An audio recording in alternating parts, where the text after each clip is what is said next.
15 বছর পর আমি আবার আমার শহরে ফিরছি। এতদিনে সবকিছু কেমন অপরিচিত হয়ে গেছে। জেনিকে রিসিভ করে বাসায় নিয়ে এসো কিন্তু। তুমি কি পৌঁছে গেছো?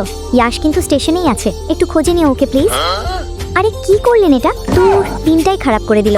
কি হলো? ধরো।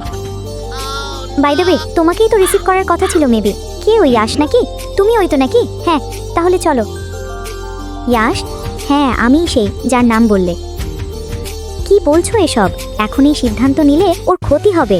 আই ডোন্ট কেয়ার, আমি আর তোমার সাথে থাকতে চাই না। রুম পছন্দ হয়েছে? বাহ, অনেক সুন্দর তো, একদম পিঙ্ক, ডলও আছে। কি হলো, পছন্দ হয়েছে? আজকে থেকে এখানেই তোমাকে থাকতে হবে, বুঝতে পেরেছো? সরি, কোনো প্রবলেম হলে ডাক দিও। ওকে, তুমি কি ঠিকঠাকভাবে বাসায় পৌঁছেছো? জি মা, ঠিকমতো খাওয়া দাওয়া করবে আর ইউনিভার্সিটিতে যাবে। কিছু বলবে? আন্টির সাথে কথা বলছিলে? এটা পড়ে নাও, কমফোর্টেবল লাগবে। এটাই আমাদের স্কুল, তোমার ক্লাস ওইদিকে, যেতে পারবে তো? হ্যাঁ, আসো। Thank you sir. ওরা হচ্ছে তোমার নতুন সহপাঠী। হাই, আমি জেনি, আপনাদের সাথে দেখা হয়ে ভালো লাগছে। যাও, তুমি ওই সিটে গিয়ে বসো। হ্যালো, আমি প্রিয়া। হাই, তোমার তো কোনো ফ্রেন্ড নাই, আজকে থেকে আমি তোমার বন্ধু। ওকে, চলো স্কুলটা তোমাকে ঘুরে দেখাই। আরে এদিকে আসো, ওরা দুইজন হচ্ছে আমাদের স্কুলের সবচেয়ে হ্যান্ডসাম, জানো? একসময় তারা বেস্ট ফ্রেন্ডও ছিল, কিন্তু কোনো কারণে এখন আর তারা কথা বলে না। চলো ওই দিকটায় যাই। আরে কোথায় গেলে তুমি? ওয়াশরুম থেকে আসছি।